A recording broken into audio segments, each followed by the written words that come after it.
আমরা প্রতিদিন সকালবেলা গাড়ি বের করার আগে আমাদের করণীয় যে কাজগুলো সেটা হলো সর্বপ্রথম আমরা গাড়ির কাছে আসবো, আইসা রেডিয়েটরের পানি চেক করবো। কি চেক করবো? রেডিয়েটরের পানি চেক করবো এগুলো খুলে। এটার নাম হলো প্রেসার কেপ। এটার নাম কি? Pressure cap. পানি যখন অত্যাধিক গরম হয়, গরম হওয়ার কারণে ভিতরে বাষ্প তৈরি হয়। কি তৈরি হয়? বাষ্প তৈরি হয়। বাষ্প তৈরি হয়ে এই যে প্রেসার ক্যাপটা এরকম ভাবে ভিতর দিকে ঢুকে যায়। ঢুকে গেলে এই যে ওভারফ্লো লাইন দিয়ে পানি কোথায় যায়? স্পিয়ার ট্যাঙ্কে যায়। কোথায় যায়?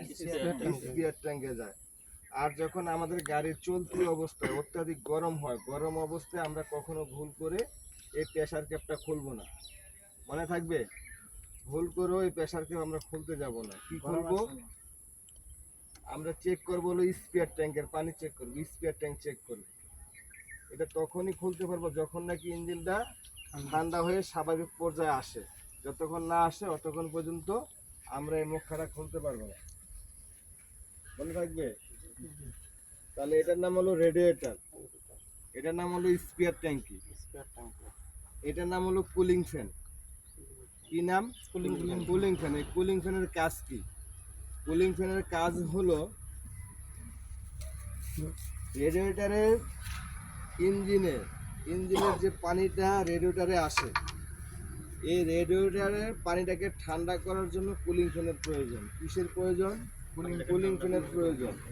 এখন এই আমাদের গাড়ির ইঞ্জিনটা যদি অতিরিক্ত গরম হয় বা বেশি গরম হয়ে যায়, তখন আমরা প্রথমে কি চেক করবো? আইসা কুলিং ফ্যান চলে কিনা, স্পিয়ার ট্যাঙ্কে পানি আছে কিনা। কি চেক করবো? কুলিং ফ্যান চলে কিনা, স্পিয়ার ট্যাঙ্কে পানি আছে কিনা। এই দুইটা জিনিস আমরা চেক করব। যদি দেখি এই দুইটা ঠিক আছে, তাহলে যখন ইঞ্জিনটা ঠান্ডা হবে, ঠান্ডা হওয়ার পরে এইটা খুলে দেখবো, এই প্রেসার ক্যাপটা খুলে দেখবো এই রেডিয়েটরের ভিতরে পানি আছে কিনা। অনেক সময় দেখা যায় এই স্পিয়ার ট্যাঙ্কের থেকে রেডিয়েটরে পানি টেনে আনে না। এই না আনার কারণে ভিতরে পানিটা কি হয়? কমতে থাকে। কমতে কমতে ওর যে পরিমাণে পানির প্রয়োজন ওই পরিমাণে না থাকার কারণে বেশি গরম হয়ে যায়, তাই না? তারপরে চেক করব কি? ইঞ্জিন অয়েল বা লুব অয়েল বা মোবিল। কিসের সাহায্যে চেক করব? ডিপ স্টিকের সাহায্যে। কিসের সাহায্যে? ডিপ স্টিকের সাহায্যে। দেখেন, এই ডিপ স্টিকের ভিতরে দুইটা ছিদ্র আছে, আছে না? এই ডিপ স্টিকের দুইটা ছিদ্র, একটা ছিদ্র হলো লো, নিচে, তার মানে কম আছে। আর একটা ছিদ্র হলো এফ, ফুল, তার মানে ফুল আছে। তাহলে আমাদের গাড়ির ইঞ্জিন অয়েল, লুব অয়েল বা মোবিল থাকতে হবে কোথায়? ফুলে থাকতে হবে সব সময়। যদি এর থেকে একটু নিচে কমতে থাকে, তাহলে আমার দেখতে হবে যে কোনো জায়গা দিয়ে ইঞ্জিনের কোনো পাশে দিয়ে লিকেজ হয়ে ইঞ্জিন অয়েল পড়ে যাচ্ছে কিনা, বা নিচে ড্রেন নাট আছে, এই ড্রেন নাট লুজ হয়ে ইঞ্জিন অয়েল পড়ে যাচ্ছে কিনা সেদিকে লক্ষ্য করতে হবে। লক্ষ্য করে যদি দেখি না সবই ঠিক আছে, তারপরও কমে গেছে, তাহলে আমাদের এটা ইঞ্জিনের ভিতরগত সমস্যা। কোথায় সমস্যা? ইঞ্জিনের ভিতরগত সমস্যা। আবার অনেক সময় দেখা যায় লুব অয়েল বা মোবিল যদি কোম্পানিটা ভালো না হয়, ইঞ্জিন অয়েলটা যদি ভালো মানের না হয়, তারপরে কি হয়? এটা কমতে পারে। তাহলে আমরা সব সময় আমাদের গাড়ির ইঞ্জিনে ভালো কোম্পানি বা ভালো ইঞ্জিন অয়েলটা ব্যবহার করার চেষ্টা করব। ঠিক আছে কিনা? তারপরে চেক করব হলো কি, সবচেয়ে গুরুত্বপূর্ণ হলো ব্রেক ফ্লুইড। কি চেক করব? ব্রেক ফ্লুইড চেক করব। ব্রেক ফ্লুইড কোথায় থাকে? মাস্টার সিলিন্ডারের উপরে, পডে থাকে। মাস্টার সিলিন্ডারে পডে থাকে। এই পডের ভিতরে ব্রেক ফ্লুইড থাকে। এখানে দেখেন ম্যাক্স লেখা আছে। এই ম্যাক্স পর্যন্ত থাকলে ব্রেক ফ্লুইডটা পরিমাপ মতন আসছে। ম্যাক্সের যদি নিচে চলে যায় তাহলে কি ব্রেক ফ্লুইডটা কম আছে। কিন্তু কমলো কেন? আমি তো ম্যাক্স পর্যন্ত দিলাম, এটা কমার পিছনে কারণ হলো লিকেজ। যদি কোথাও লিকেজ থাকে, যেমন এই মাস্টার সিলিন্ডার থেকে পাইপ গেছে, পাইপগুলো গেছে, প্রেসার পাইপগুলো গেছে, তারপরে 4 চাকার ভিতরে কি আছে? সিলিন্ডার আছে। কি আছে? সিলিন্ডার আছে, হুইল সিলিন্ডার আছে। হুইল সিলিন্ডারের ভিতরে কি আছে? পিস্টন আছে বা প্রেসার বাকেট আছে। ওই বাকেট যদি লিকেজ হয় তাহলে এখান থেকে ব্রেক ফ্লুইড কমবে। যদি পাইপ লিকেজ হয় ব্রেক ফ্লুইড কমবে। তাহলে ব্রেক ফ্লুইড কমার কারণ হলো কি? যে কোনো লিকেজ। এই লিকেজ যতক্ষণ থাকবে আমরা এই লিকেজ সমাধান না করে গাড়ি নিয়ে বের হব না। কি করব না? ব্রেক ফ্লুইডের লাইন যদি লিকেজ থাকে এই লিকেজ সমাধান না করে আমরা গাড়ি নিয়ে বের হব না, বা বের হলেও বেশি দূর যাওয়া যাবে না। হয়তো বা দেখা গেল যে সামান্য পরিমাণ লিকেজ হচ্ছে, এই এই লিকেজ অবস্থায় ধীরে সুস্থে কি করবো আমরা? ধীরে সুস্থে ঠান্ডা মাথায় গ্যারেজ পর্যন্ত যাব, মেকারের কাছে পর্যন্ত যাব। ঠিক আছে? তাহলে তারপরে ইঞ্জিন অয়েল লিকেজ হলে আমরা গাড়ি চালাবো না। এই সমস্যার সমাধান করে তারপরে গাড়ি নিয়ে বের হব। রেডিয়েটরের পানি যদি লিকেজ হয়, রেডিয়েটরের সমস্যার সমাধান না করে, লিকেজ সমাধান না করে আমরা গাড়ি নিয়ে কি করব না? বের হব না। তারপরে চেক করবো হলো স্টার্টিং পাওয়ার ফ্লুইড। স্টার্টিং পাওয়ার ফ্লুইড কোথায় থাকে? পাওয়ার মোটরের আশেপাশেই পাবেন। এই দেখেন একটা ট্যাঙ্কি লেখাই আছে পাওয়ার স্টার্টিং ফ্লুইড, আছে না? এখন এখানে যদি আমি অয়েল বলি হবে? অয়েল আর ফ্লুইড কি এক হবে?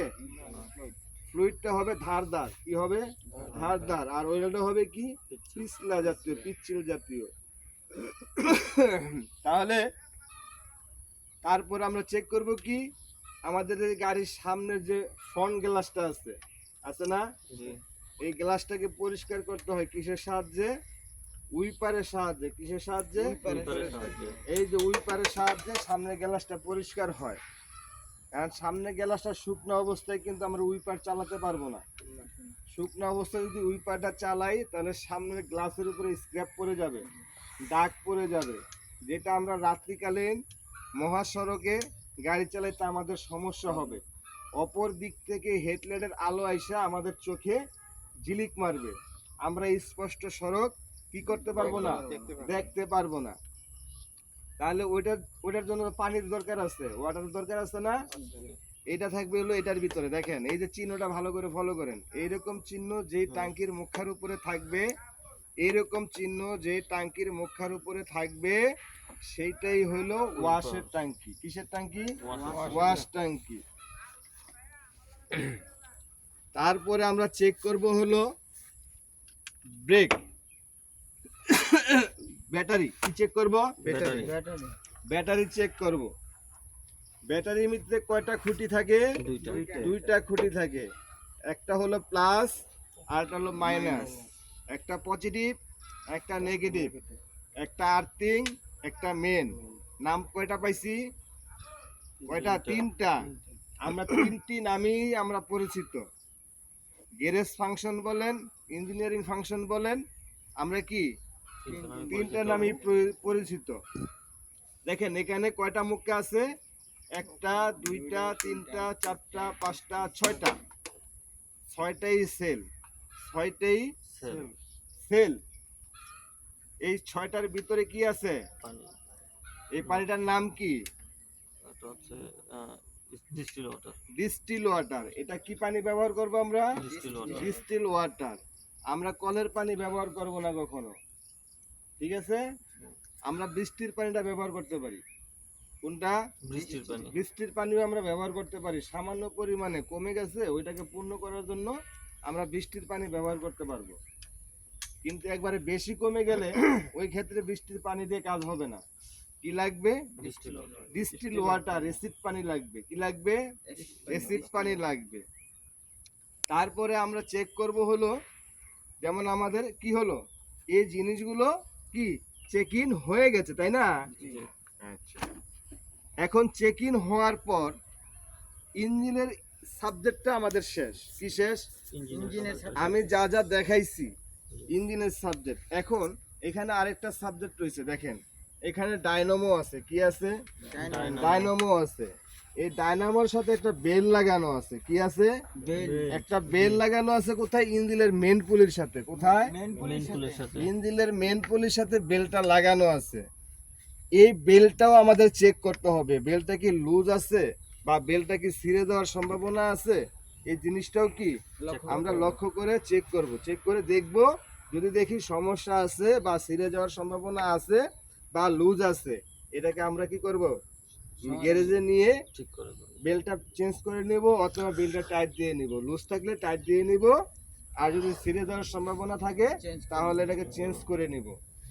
এইটা যদি ছিঁড়ে যায়, এই ডায়নামোর বেলটা যদি ছিঁড়ে যায়, তখন আমাদের কি কি সমস্যার সম্মুখীন হব? এই ডায়নামোর বেলটা যদি ছিঁড়ে যায়, আমাদের যে গাড়ির যে ব্যাটারি আছে, এই ব্যাটারিকে সে চার্জ দিবে না। কি দিবে না?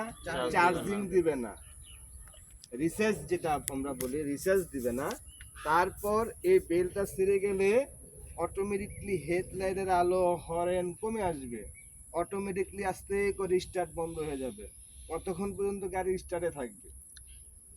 কতক্ষণ পর্যন্ত গাড়ি স্টার্টে থাকবে? যতক্ষণ পর্যন্ত ব্যাটারিতে চার্জ আছে অতক্ষণ পর্যন্ত গাড়িটা স্টার্টে থাকবে। যখন এটা চার্জটা সম্পূর্ণ শেষ হয়ে যাবে, স্টার্ট বন্ধ হলে আর গাড়ি স্টার্ট হবে না। এই বেলটা ছিঁড়ে গেলে ইঞ্জিনটা অতিরিক্ত মাত্রায় গরম হয়ে যাবে। কি হবে? অতিরিক্ত মাত্রায় গরম হয়ে যাবে। কারণ এই বেলটার সাথে ওয়াটার পাম্পের সংযোগ আছে। এই বেলটা কি আছে? ওয়াটার পাম্পের সাথে সংযোগ আছে। এই ওয়াটার পাম্পের কাজ কি?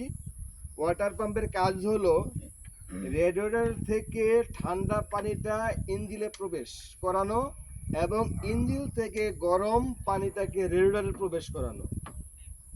তাহলে এই ওয়াটার পাম্পের কাজ কি হলো?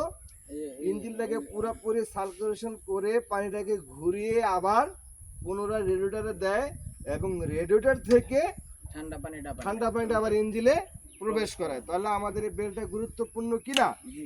গুরুত্বপূর্ণ। ওকে, থ্যাংক ইউ। তাহলে আমাদের এইখানে আজকের মতন ক্লাসটা এই পর্যন্ত সীমাবদ্ধ। কেননা আমি যা যা বলেছি আপনারা কেউই কিন্তু হাতে কলমে লেখেন নাই, কোনো জায়গায় এন্ট্রি করে রাখেন নাই।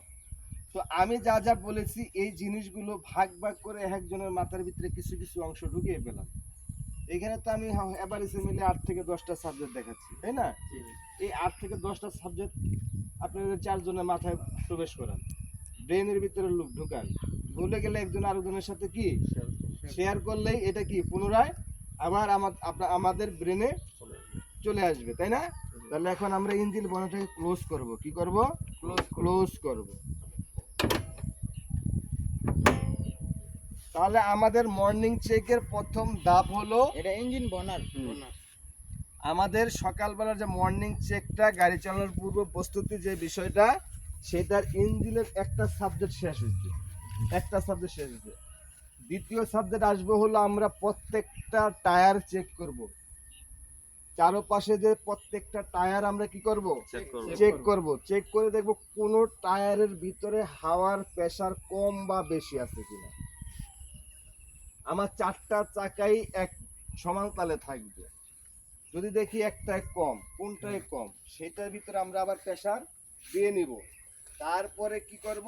এই যে চাকার যে দেখেন 4টা, কোন গাড়িতে 4টা, কোন গাড়িতে 6টা, কোন গাড়িতে 5টা, এরকম থাকে। এইগুলো আমরা চেক করব। এগুলো কিসের সাহায্যে চেক করব? এগুলো চেক করব হলো হোল্ডেন্সের সাহায্যে। কিসের সাহায্যে? হোল্ডেন্সের সাহায্যে চেক করব। তারপরে আমরা আবার কি চেক করব? পিছনে ব্যাকডালায় আসবো। কোথায় আসবো? পিছনে ব্যাকডালায় এসে দেখবো কি কি আছে, এটার ভিতরে কি কি থাকতে পারে। আমাদের প্রয়োজনীয় কিছু টুলস বা যন্ত্র বা সরঞ্জাম থাকতে পারে। যেমন এটা হলো আমাদের প্রত্যেকটা গাড়িতে একটি করে স্পেয়ার চাকা থাকে। এই স্পেয়ার চাকাটা আমাদের চেক করতে হবে যে এটা কি লিক হয়ে আছে কিনা, লিক হয়ে গেছে কিনা। যদি লিক হয়ে যায় এটাকে আমরা সেরে নিব। এটা হলো আমার বিপদের বন্ধু। এটা কি আমার বিপদের বন্ধু স্পেয়ার চাকা। যদি চলতি অবস্থায় কখনো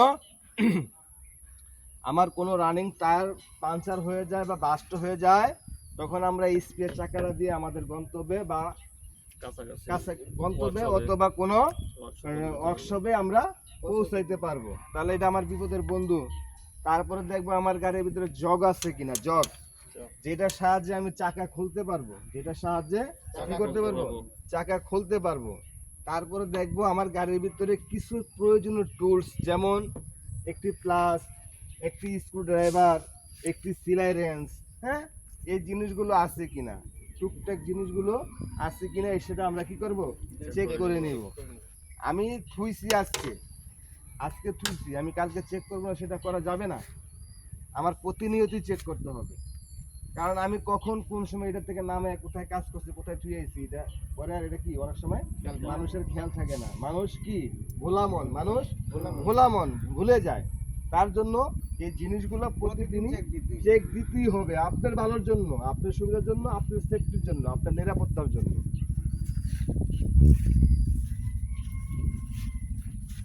কাটো